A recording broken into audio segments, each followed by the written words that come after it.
Welcome to Practically Political. Happy Easter, happy Passover. I'm Dave Spencer.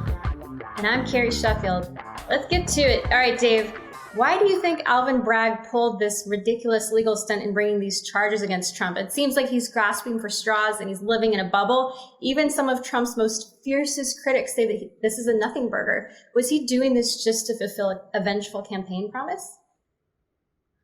Well, first of all, before I answer the question, let me say that it's a sad day for the country, irrespective of what you think of the former president, to have him indicted, to have him looking sad and slumped in the courtroom. I don't care what bravado he puts on. Being indicted sucks. I don't care who you are. It's humiliating.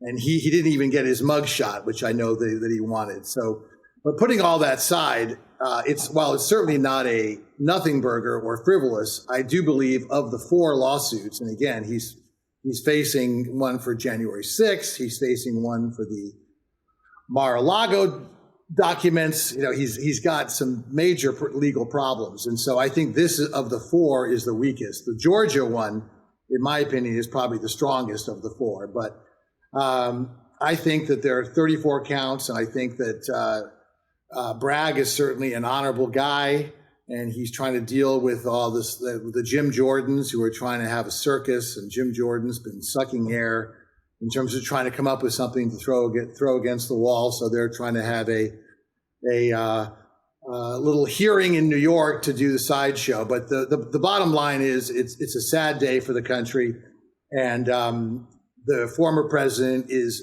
definitely weakened. And when you consider all the stuff that's going on at Fox News as well, I kind of felt sorry for Tucker Carlson, the guy who said that he hates him passionately, and had to go through a whole hour interview with him where Trump said, "Oh, it was a beautiful hearing. People were crying." So anyway, I think it's a sad day for the country, as I said, and I think that it just will further polarize an already polarized nation. So I hope we can move past it, but I don't think we're going to be able to do it until this situation is at least further along. What are your thoughts? Well, I agree it's a sad day for the country, and so we share that. But I do think it actually made him stronger. I mean, he raised $10 million off it. His poll numbers went up in the primary.